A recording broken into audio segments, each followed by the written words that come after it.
மாட்சிமையும் மகிமையுமான உன்னத தேவனின் நாமத்திலே மற்றும் ஒரு தியான நிகழ்ச்சிக்கு உங்களை வரவேற்பதில் மிக்க மகிழ்ச்சி அடைகிறோம். நேயர்களே, பாதைகளை செவ்வை பண்ணுகிற தேவன் நம்முடைய ஆவிக்குரிய பாதைகளை சீர்படுத்தி நம்மை நிலைநிறுத்துவாராக. வாருங்கள், இந்த நாளின் நிகழ்ச்சிக்குள் கடந்து செல்வோம்.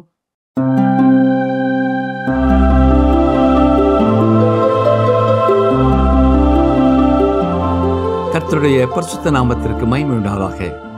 இந்த நிகழ்ச்சியிலேயும் தொடர்ந்து நாம் எசேக்கியேல் 3ஆம் அதிகாரத்தை கற்றுக்கொள்ளப் போகிறோம். இப்பொழுது கர்த்தர் எசேக்கியேல் என்ன செய்ய வேண்டும், எப்படி இஸ்ரவேல் ஜனங்களை எச்சரிக்க வேண்டும் என்று விவரமாய் கூறுகிறார். வாசிக்கிறேன். எசேக்கியேல் 3ஆம் அதிகாரம் 15 முதல் 19 வரை. கேபார் நதியண்டையிலே தேலாபீபிலே தாபரிக்கிற சிறைப்பட்டவர்களிடத்துக்கு நான் வந்து அவர்கள் தாபரிக்கிற ஸ்தலத்திலே தாபரித்து 7 நாள் அவர்கள் நடுவிலே பிரமித்தவனாய் தங்கினேன். 7 நாள் முடிந்த பின்பு கர்த்தருடைய வார்த்தை எனக்கு உண்டாகி, அவர், மனுபுத்திரனே, உன்னை இஸ்ரவேல் வம்சத்தாருக்கு காவலாளனாக வைத்தேன். நீ என் வாயினாலே வார்த்தையை கேட்டு என் நாமத்தினாலே அவர்களை எச்சரிப்பாயாக. சாகவே சாவாய் என்று நான் துன்மார்க்கனுக்கு சொல்லுகையில் நீ துன்மார்க்கனை தன் துன்மார்க்கமான வழியில் இராதபடிக்கு எச்சரிக்கும்படியாகவும் அவனை உயிரோடே காக்கும்படியாகவும் அதை அவனுக்கு சொல்லாமலும் நீ அவனை எச்சரிக்காமலும் இருந்தால் அந்த துன்மார்க்கன் தன் துன்மார்க்கத்திலே சாவான். அவன் இரத்தப் பழியையோ உன் கையிலே கேட்பேன். நீ துன்மார்க்கனை எச்சரித்தும் அவன் தன் துன்மார்க்கத்தையும் தன் ஆகாத வழியை விட்டு திரும்பாமற் போவானாகில் அவன் தன் துன்மார்க்கத்திலே சாவான். நீயோ வென்றால் உன் ஆத்துமாவை தப்புவிப்பாய். தேவன் எசேக்கியேலை தன் சொந்த ஜனங்கள் மத்தியில் காவலாளியாய் வைக்கிறார். எசேக்கியேலின் ஊழியம் இஸ்ரவேல் ஜனங்களுக்கு தேவையில்லாததாய் தெரியலாம். என்றாலும் அவன் அவர்களை எச்சரிக்க வேண்டும். அவர்கள் தங்கள் துன்மார்க்கத்தில் சாக போகிறார்கள் என்பதை எசேக்கியேல் கூறி எச்சரிக்கவில்லை என்றால் அவர்கள் தங்கள் பாவங்களினாலே சாவார்கள். அதே நேரம் அவர்கள் இரத்தப் பழியை தேவன் எசேக்கியேல் கையில் கணக்கு கேட்பேன் என்கிறார். எசேக்கியேல் எச்சரிப்பு கொடுத்தும் அவர்கள் கேட்கவில்லை என்றால் அவர்கள் தங்கள் கீழ்ப்படியாமையின் பாவத்தினால் சாவார்கள். எசேக்கியேல் அதற்கு பொறுப்பல்ல. கர்த்தருடைய வார்த்தையை தங்கள் கரங்களிலே பெற்றிருக்கிற ஒவ்வொரு ஊழியனும் அதை கொடுக்க வேண்டியவர்களுக்கு சரியாய் கொடுக்க வேண்டும். பல ஊழியர்கள் எச்சரிப்பின் செய்தியை தைரியமாய் சொல்வதில்லை. இதற்கு 2 காரணங்கள் இருக்கும். ஒன்று, அவர்கள் கண்டித்து உணர்த்த போகும் பாவத்தை செய்யும் நபர் அந்த கூட்டத்தில் இருக்கிறார்கள் என்று அவருக்கு தெரியும் பொழுது அதை சொல்ல அவர் பயப்படலாம். அல்லது அவரே அந்த குறிப்பிட்ட பாவத்தில் வெற்றி பெறாத வரை அதை குறித்து அவரால் தைரியமாய் பேச முடியாது. அன்றும் எச்சரிப்பின் செய்தியை கொடுக்க வேண்டும் என்பதைத்தான் தேவன் எசேக்கியேலினிடத்திலே எதிர்பார்த்தார். தேவன் சரியான மனிதனை அந்த பணிக்கு தெரிந்தெடுத்திருக்கிறார். கலகக்காரர்கள் மத்தியில் உறுதியாய் நிற்கக்கூடிய இரும்பு மனிதன் எசேக்கியேல் என்று சொல்லலாம். முற்காலங்களிலே கோட்டைகளால் சூழப்பட்ட பட்டணங்களிலே காவல்காரன் என்பவன் முக்கியமான பொறுப்பை உடையவனாய் இருந்தான். அக்காலங்களிலே பட்டணங்களின் பாதுகாவலுக்காக அதை சுற்றி மதில்கள் இருந்தன. மாலை நேரத்தில் வாசல் அடைக்கப்படும். காவல் காக்கிறவன் கோட்டையின் மேல் ஏறி நின்று இரவு வேளையில் விழித்திருந்து அவன் காவல் காக்க வேண்டும். இருட்டின் ஊடாகவும் பட்டணத்தை சுற்றி அவன் கவனமாய் பார்த்து கொண்டே இருக்க வேண்டும். சிறிய சத்தம் உண்டானாலும் அது என்ன என்று பார்க்க வேண்டும். எதிரிகளிடமிருந்து ஆபத்து ஏதாவது வருகிறதா என்பதையும் கவனித்து பார்க்க வேண்டும். இந்த காவல்காரனை குறித்து வேதம் சொல்லும் இன்னும் சில வசனங்களையும் நாம் பார்ப்போம். வாசிக்கிறேன். ஏசாயா 62:6. எருசலேமே, உன் மதில்களின் மேல் பகல் முழுதும் ராம் முழுதும் ஒரு காலும் மௌனமாயிராத ஜாமக்காரரை கட்டளையிடுகிறேன். கர்த்தரை பிரஸ்தாபம் பண்ணுகிறவர்களே, நீங்கள் அமெரிக்கையாயிருக்கலாகாது. கவனித்தீர்களா? மேலும் சங்கீதம் 127 முதல் 2 வசனங்கள். கர்த்தர் வீட்டை கட்டாராகில் அதை கட்டுகிறவர்களின் பிரயாசம் விருதா. கர்த்தர் நகரத்தை காவாராயில் காவலாளர் விழித்திருக்கிறது விருதா. எபிரேய கலாச்சாரத்தின்படி காவலாளர்கள் காவல் காக்கும் காலம் இரவில் 3 காலங்களாய் பிரிக்கப்பட்டிருந்தன. முதலாவது சூரிய அஸ்தமன நேரத்திலிருந்து நடு இரவு வரை. இரண்டாவது நடு இரவு முதல் காகம் கூவும் நேரம் வரை, அதாவது சுமார் 2 அல்லது 3ஆம் மணி வரை. மூன்றாவது காகம் கூவும் நேரத்திலிருந்து சூரிய உதயம் வரை.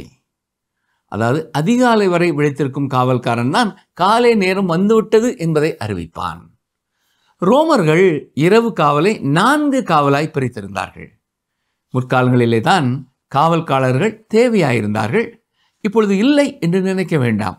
இப்பொழுதும் காவல்துறையில் பணி செய்பவர்கள் இரவு முழுவதும் ரோந்து வருகிறார்கள். அப்படி வேலை செய்கிறவர்களுக்கு பொதுமக்களின் உதவி மிகவும் அவசியம். அப்படி இரவு காவல் காப்பவர்களை நாம் மதித்து நடக்க வேண்டும். சட்டம் ஒழுங்கு மீறப்படும் இந்த காலத்திலே அவர்கள் வேலை செய்யக்கூடாத காலம் வருமோ என்று அஞ்சப்படுகிறது. ஏசாயாவின் புத்தகத்திலே நாம் படித்தது போல காவல்காரன் ஒரு பொறுப்புடையவனாய் இருப்பது மட்டுமல்ல, தூரமாய் இருட்டிலே பார்க்கக்கூடியவனாகவும் அவன் இருக்க வேண்டும். இருட்டின் ஊடாய் வரும் எதிரியை இனம் கண்டு கொள்ள வேண்டும். இந்த காலகட்டத்தில் போதகரே அந்த சமுதாயத்தின் காவல்காரனாய் இருக்கிறார். ஆபத்து வரும்பொழுது அப்படிப்பட்ட செய்தியை எச்சரிப்பாய் கொடுக்க வேண்டியது அவருடைய பொறுப்பு. எசேக்கியேல் 3ஆம் அதிகாரம் 20ஆம் வசனம் வாசிக்கிறேன். அப்படியே நீதிமான் தன் நீதியை விரும்பி நீதி கேடு செய்யும் போதும் நான் அவன் முன் இடரலை வைக்கும் போதும் அவன் சாவான். நீ அவனை எச்சரிக்காதபடியினாலே அவன் தன் பாவத்திலே சாவான். அவன் செய்த நீதிகள் நினைக்கப்படுவதில்லை. அவனுடைய இரத்தப் பழியையோ உன் கையிலே கேட்பேன்.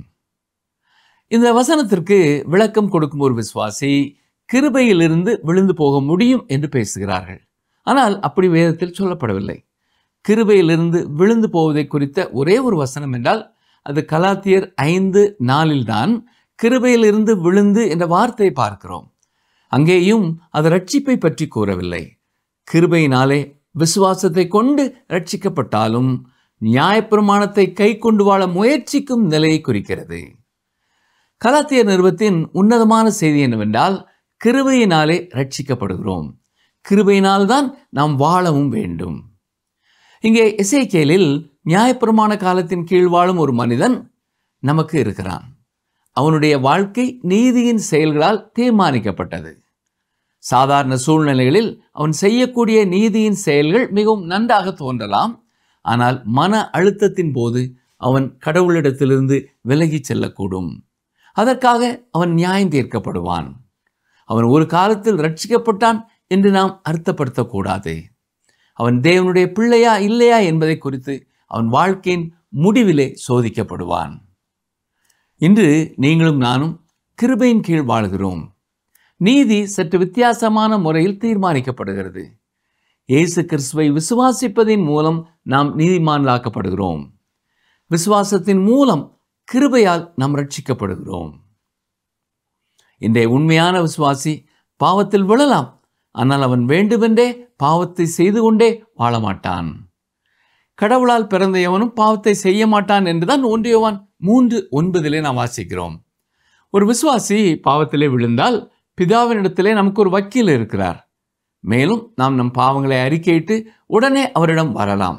ஆனால் வேண்டுமென்றே தொடர்ந்து பாவத்தில் வாழ்பவர்கள் வாழ்க்கையிலே முதலாவது அந்த பாவத்தின் மேல் அவர்களுக்கு இருக்கும் விருப்பம் மாறவில்லை. இரண்டாவதாக அவர்கள் மனசாட்சி மழுங்கி போய்விட்டது. உண்மையான மனசாபத்தோடு விசுவாசத்தோடு மீண்டும் கர்த்தரிடம் அவர்கள் வரும்பொழுது கர்த்தரே அவர்களை விடுவிப்பார். சரி, எசேக்கியேலிலே வலியுறுத்தப்படுவது சட்டத்தின் கீழ் வாழும் இந்த மனிதனை பற்றியது அல்ல, மாறாக காவலாளியின் பொறுப்பை பற்றியது. இங்கே காவல் என்பது நல்ல செயல்களிலிருந்து விலகி எதிரியின் தளத்திற்கு ஏற்ப வாழும் மனிதனை எச்சரிப்பதாகும். தொடர்ந்து கவனியங்கள் வாசிக்கிறேன். எசேக்கியேல் 3:22 அவ்விடத்திலே கர்த்தருடைய கரம் என்மேல் அமர்ந்தது. அவர், நீ எழுந்திருந்து பள்ளத்தாக்குக்கு புறப்பட்டு போ, அங்கே உன்னுடனே பேசுவேன் என்றார். தீர்க்கதரிசியை பார்த்து நீ ஒரு காவலாளியாய் இருக்க வேண்டும் என்று சொன்ன கர்த்தர் 7 நாட்கள் ஜனங்களோடு உட்கார்ந்திருந்த எசேக்கியேலை பார்த்து இப்பொழுது ஜனங்களை விட்டு விலகி தனியாக பள்ளத்தாக்குக்கு போகும்படியாய் சொல்லுகிறார். வசனம் 23 பாருங்கள். அப்படியே நான் எழுந்திருந்து பள்ளத்தாக்குக்கு புறப்பட்டு போனேன். இதோ கேபார் நதியண்டையிலே நான் கண்ட மகிமைக்கு சரியாக அங்கே கர்த்தருடைய மகிமை விளங்கினது. அப்பொழுது நான் முகங்குப்புற விழுந்தேன். கர்த்தருடைய மகிமை என்பது இந்த புத்தகத்திலே மீண்டும் மீண்டும் வருகிறது. மகிமை என்றால் என்ன? சிலர் மகிமையை நீங்கள் காண முடியாது, தொட்டு உணர முடியாதது என்று சொல்வார்கள். ஆனால் அது தவறானது. மகிமை என்பது நமது 5 விதமான உணர்வுகளையும் பாதிக்கும் உண்டாயிருக்கிறது. மகிமைக்கு அளவு இருக்கிறது. அது எவ்வளவு பெரியது? நீளமானதா, சதுரமானதா, வட்டமானதா என்று கேட்பீர்கள் என்றால் தேவனுடைய மகிமை இடம் கொள்ளாதது. சங்கீதம் 19:1 நாம் வாசிப்பது என்ன? வானங்கள் தேவனுடைய மகிமையை வெளிப்படுத்துகிறது, ஆகாய விரிவு அவருடைய கரங்களின் கிரியையை அறிவிக்கிறது. நாம் வாழும் இந்த உலகத்தை சுற்றி அண்ட சராசரங்களிலேயும் தேவனுடைய மகிமையை நாம் பார்க்கலாம். மகிமைக்கு அழகு உண்டு. பரலோகம் மிக அழகான ஒரு இடம். அதுபோல மகிமையும் அலங்காரமானது. ஏசாயா 63:1 ஏதோமிலும் அதிலுள்ள போஸ்ரா பட்டணத்திலுமிருந்து சாயந்தீர்ந்த வஸ்திரங்கள் உடையவராகவும் மகத்துவமாய் உடுத்தியிருந்தவராகவும் தமது மகத்தான வல்லமையிலே எழுந்தருளினவராகவும் வருகிற இவர் யார்? நீதியாய் பேசி ரட்சிக்க வல்லவராகிய நான் தானே. சங்கீதம் 8ஆம் அதிகாரம் 1ஆம் வசனத்தை பாருங்கள். எங்கள் ஆண்டவராகிய கர்த்தாவே, உம்முடைய நாமம் பூமி எங்கும் எவ்வளவு மேன்மை உள்ளதாய் இருக்கிறது. உம்முடைய மகத்துவத்தை வானங்களுக்கு மேலாக வைத்தீர். இதுவே தேவனுடைய மகிமை. அது பிரகாசமும் ஒளியும் கொண்டது, விலையேற பெற்றது, தூய்மையானது. இறுதியாக மரியாதை மற்றும் கண்ணியம் நிறைந்தது. இப்பொழுது தானியேல் 5ஆம் அதிகாரம் 18ஆம் வசனத்தை பாருங்கள். ராஜாவே, உன்னதமான தேவன் உம்முடைய பிதாவாகிய நேபுகாத்நேச்சாருக்கு ராஜ்யத்தையும் மகத்துவத்தையும் கனத்தையும் மகிமையையும் கொடுத்தார். தேவனுடைய நாமமே அவருடைய மாட்சிமையை, மகிமையை குறிக்கிறது. எசேக்கியேல் கர்த்தரின் மகிமையை கண்டார். எசேக்கியேல் 3ஆம் அதிகாரம் 24, 25ஆம் வசனங்களை கவனியுங்கள். வாசிக்கிறேன். உடனே ஆவி எனக்குள்ளே புகுந்து என்னை காலூன்றி நிற்கும்படி செய்தது. அப்பொழுது அவர் என்னுடனே பேசி, நீ போய் உன் வீட்டுக்குள்ளே உன்னை அடைத்து கொண்டிரு. இதோ மனுபுத்திரனே, உன்மேல் கயிர்களை போட்டு அவைகளால் உன்னை கட்டப் போகிறார்கள். ஆகையால் நீ அவர்களுக்குள்ளே போக வேண்டாம். பொதுவாக இந்த வசனத்திற்கு கொடுக்கப்படுகிற விளக்கம், எசேக்கியேலை வெளியே கொண்டு செல்லும்படி ஜனங்கள் கட்டுகிறார்கள். இங்கே தீர்க்கதரிசி அதிகமாய் பேசுவதை விட தேவன் கொடுக்கும் உவமைகளை நடித்து காட்டுகிறார். அவர் வீட்டிற்குள்ளே போய் தன்னைத்தானே அடைத்துக் கொள்கிறார். ஏன்? தேவன் கலகக்காரராகிய ஜனங்களை புறக்கணித்து விட்டார் என்பதை தெரிவிக்க. எசேக்கியேல் 3ஆம் அதிகாரம் 26, 27ஆம் வசனங்களை பாருங்கள். நான் உன் நாவை உன் மேல் வாயோடே ஒட்டி கொள்ள பண்ணுவேன். நீ அவர்களை கடிந்து கொள்ளுகிற மனுஷனாயிராமல் ஊமையனாய் இருப்பாய். அவர்கள் கலக வீட்டார். நான் உன்னோட பேசும்போது உன் வாயை திறப்பேன். அப்பொழுது கர்த்தராகிய ஆண்டவர் இன்னின்னதை உரைத்தார் என்று அவர்களோடே சொல்வாய். கேட்கிறவன் கேட்கட்டும், கேளாதவன் கேளாதிருக்கட்டும். அவர்கள் கலக வீட்டார். எசேக்கியேலின் வேலை கர்த்தர் இவ்வாறு சொல்கிறார் என்று கூறுவது மட்டும்தான். எசேக்கியேல் 2ஆம் அதிகாரம் 7ஆம் வசனத்தில் நாம் வாசித்தது என்ன? கலகக்காரராகி அவர்கள் கேட்டாலும் சரி, கேளாவிட்டாலும் சரி, நீ என் வார்த்தைகளை அவர்களுக்கு சொல்லு. கர்த்தருடைய வார்த்தையை சொல்லும் பொழுது மட்டுமே இவர் பேச வேண்டும். மற்ற நேரங்களில் அமைதியாக இருக்க வேண்டும். கர்த்தருடைய வார்த்தையை மட்டும் கொடுக்கவே தேவன் எசேக்கியேலை அங்கே வைத்திருந்தார். தொடர்ந்து 4ஆம் 5ஆம் அதிகாரங்களை நாம் பார்ப்போம் என்றால், எருசலேம் நியாயம் தீர்க்கப்படுவதை மக்கள் உணர்ந்து கொள்ளும்படியாக அடையாளமாக தீர்க்கதரிசி தனது தலையை முழுவதும் சவரம் செய்யும்படியாய் கர்த்தர் சொல்கிறார். இந்த 4ஆம் 5ஆம் அதிகாரங்களிலே கர்த்தர் கொடுக்கும் சில உவமைகளை அடையாளமாக நடித்து காட்டப் போகிறார். இந்த குறிப்பிட்ட காலகட்டத்திலே எருசலேம் அழிக்கப்படவில்லை. கள்ள தீர்க்கதரிசிகள் சமாதானம் உண்டாகும் என்றும் மீண்டும் அவர்கள் எருசலேமுக்கு திரும்பி செல்வார்கள் என்றும் கூறிக்கொண்டே இருந்தார்கள். ஆனால் எரேமியா தீர்க்கதரிசி மூலம் கர்த்தர் சொன்ன வார்த்தைகளை இப்பொழுது எசேக்கியேல் உறுதிப்படுத்த போகிறார். கள்ள தீர்க்கதரிசிகள் சொல்வது போல் அல்ல, எருசலேம் அழிக்கப்படும். G.K. செஸ்டர்சன் 20ஆம் நூற்றாண்டின் ஆரம்ப நாட்களிலே இந்த காலத்தை குறித்து கூறும் பொழுதும், சமாதானமுள்ள காலம் என்று சொல்லப்படும், ஆனால் உண்மையில் சமாதானம் இருக்காது என்று எழுதியிருக்கிறார். சரித்திரத்தை திரும்பி பார்க்கும் பொழுது 15,000 யுத்தங்களிலே மனிதன் ஈடுபாடு கொண்டிருந்தான். 8,000 சமாதான ஒப்பந்தங்களை செய்திருக்கிறான். கடந்த 6,000 ஆண்டுகளை திரும்பி பார்த்தால் 200 அல்லது 300 ஆண்டு காலம் மட்டுமே மனிதன் சமாதானத்தோடு வாழ்ந்திருக்கிறான். மனிதன் தன்னை குறித்து என்ன சிந்திக்கிறானோ தெரியாது, ஆனால் மனிதன் யுத்த மனிதன். 1 தெசலோனிக்கேயர் 5ஆம் அதிகாரம் 3ஆம் வசனத்தை பாருங்கள். சமாதானமும் சௌக்கியமும் உண்டென்று அவர்கள் சொல்லும்போது கற்பவதியானவளுக்கு வேதனை வருகிறது போல அழிவு சடுதியாய் அவர்கள் மேல் வரும். அவர்கள் தப்பி போவதில்லை. சமாதான ராஜா ஒருவரே, அவர் ஆண்டவராய் இயேசு கிறிஸ்துவே. அங்கே இனி சமாதானம் இருக்கப் போவதில்லை. எருசலேம் அழிக்கப்பட போகிறது என்பதை எசேக்கியேல் கூறப்போகிறார். கவனிங்கள், வாசிக்கிறேன். எசேக்கியேல் 4:1. மனுபுத்திரனே, நீ ஒரு செங்கலை எடுத்து அதை உன்முன் வைத்து அதன் மேல் எருசலேம் நகரத்தை வரைந்து. செங்கல் அந்த காலங்களிலே அவர்கள் எழுத பயன்படுத்திய ஒரு உபகரணம். இப்படிப்பட்ட செங்கல்களிலே தான் அந்நாட்களின் பாபிலோனில் பதிவேடுகள் எழுதப்பட்டன. இப்படிப்பட்ட பல செங்கல்கள் கண்டுபிடிக்கப்பட்டிருக்கின்றன. இது கிட்டத்தட்ட சதுர வடிவானதாக இருக்கிறது. 14 அங்குலத்திற்கு 12 அங்குலம் தான் இதன் அளவாகும். இப்பொழுது எசேக்கியேல் செய்ய வேண்டியது என்ன? அந்த செங்கலின் மேல் எருசலேம் நகரத்தை வரைய வேண்டும். அதன் பின் நகரம் அழிக்கப்பட போகிறது என்பதை காண்பிக்கும்படியாய் அந்த செங்கல் உடைக்கப்பட வேண்டும். எசேக்கியேல் 4ஆம் அதிகாரம் 3ஆம் வசனத்தை பாருங்கள். மேலும் நீ ஒரு இருப்பு சட்டியை வாங்கி அதை உனக்கும் நகரத்துக்கும் நடுவாக இருப்பு சுவராக்கி அது முற்றுகையாய் கிடக்கும்படிக்கு உன் முகத்தை அதற்கு நேராய் திருப்பி அதை முற்றுகை போட்டு கொண்டிரு. அது இஸ்ரவேல் வம்சத்துக்கு அடையாளம். இப்பொழுது எசேக்கியேல் ஒரு இரும்பு பாத்திரத்தை எடுத்து அவன் வரைந்த அந்த எருசலேம் படத்திற்கும் தனக்கும் இடையிலே அதை வைக்க வேண்டும். இதன் மூலமாய் தேவன் தனக்கும் எருசலேம் நகரத்திற்கும் இடையிலே ஒரு சுவரை எழுப்பிவிட்டார் என்பதை அவர்கள் புரிந்து கொள்ள வேண்டும். அந்த நகரம் அழிக்கப்பட போவது தவிர்க்கப்பட முடியாததாகிவிட்டது. அதை யாரும் இப்பொழுது நிறுத்த முடியாது. கவனித்தீர்களா? கர்த்தர் தனது ஜனங்களோடு எப்படி பேசுகிறார்? அந்த செங்கலிலே வரையப்பட்டிருக்கிற நகரமும் சுற்றி எதிரிகள் இருப்பதை விவரிக்கும் வண்ணமாய் இருக்க வேண்டும் என்று 2வது வசனத்திலே கூறப்பட்டிருக்கிறது.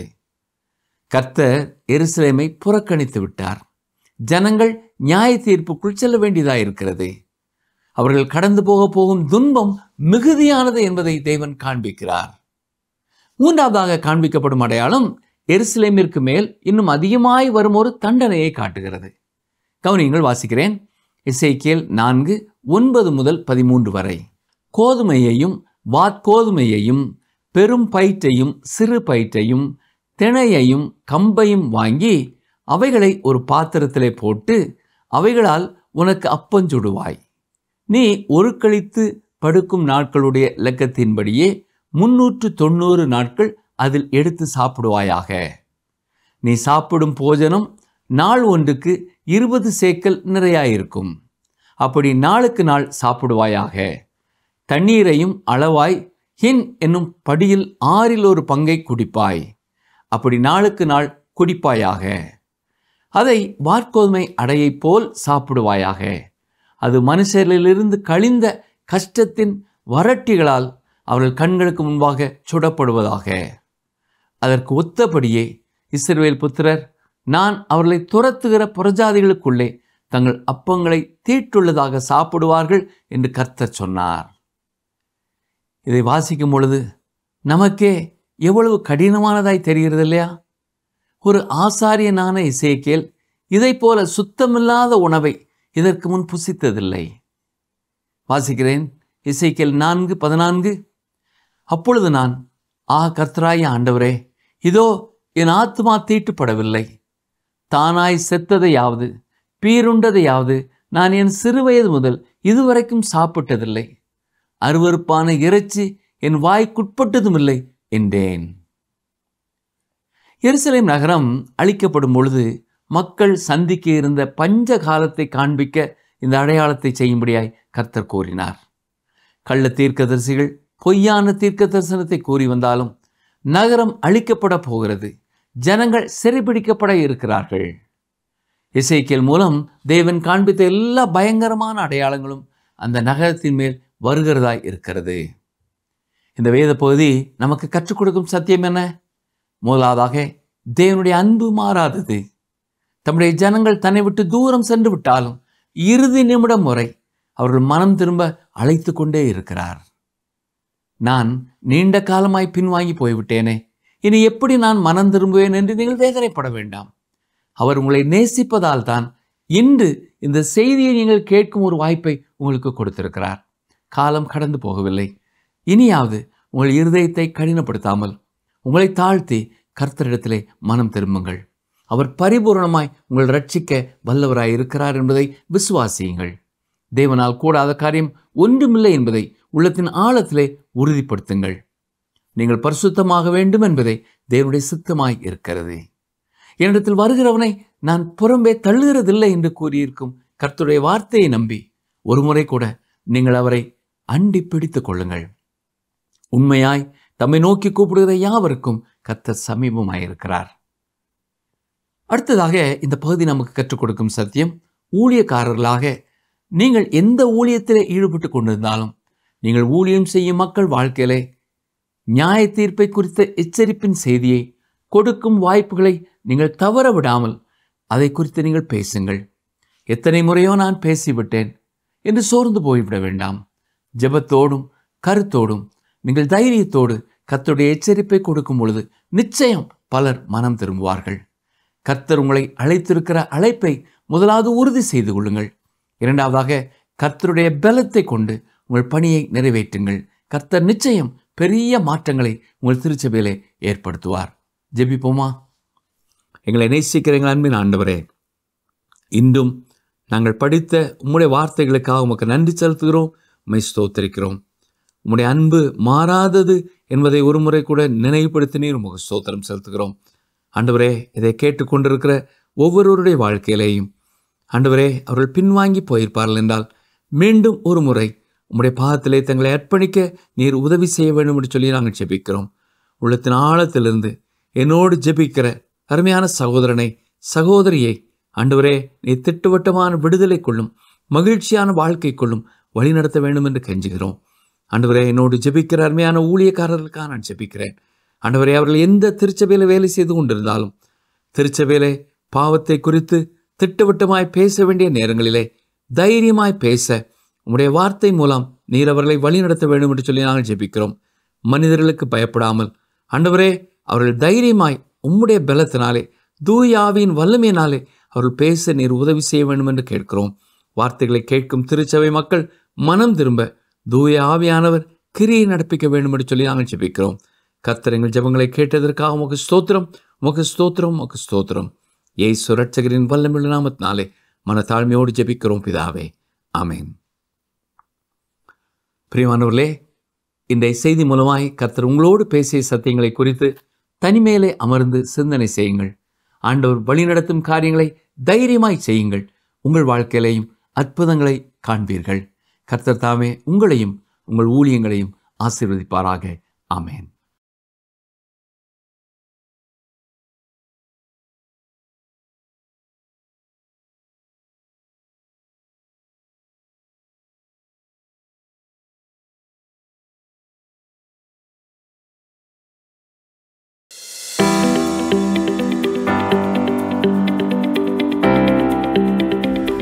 கர்த்தருடைய கரத்தின் கிரியையை விவரிப்பது எது?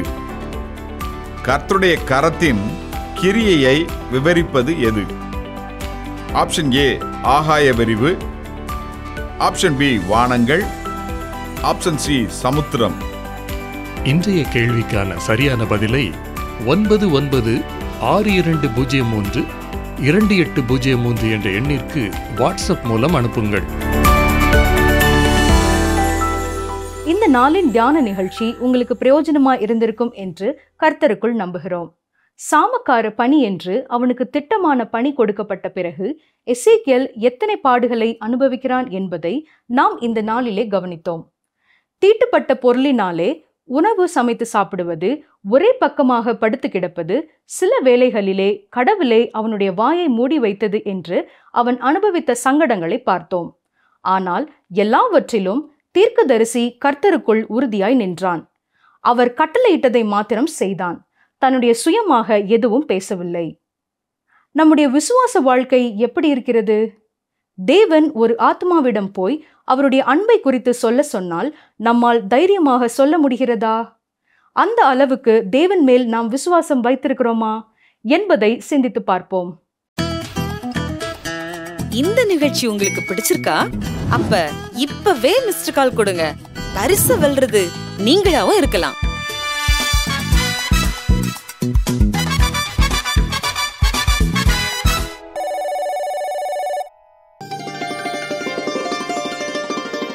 நான் உண்டு பண்ணின எல்லா ஜாதிகளை பார்க்கிலும் புகழ்ச்சியிலும் கீர்த்தியிலும் மகிமையிலும் உன்னை சிறந்திருக்கும்படி செய்வேன். உபாகமம் 26:19.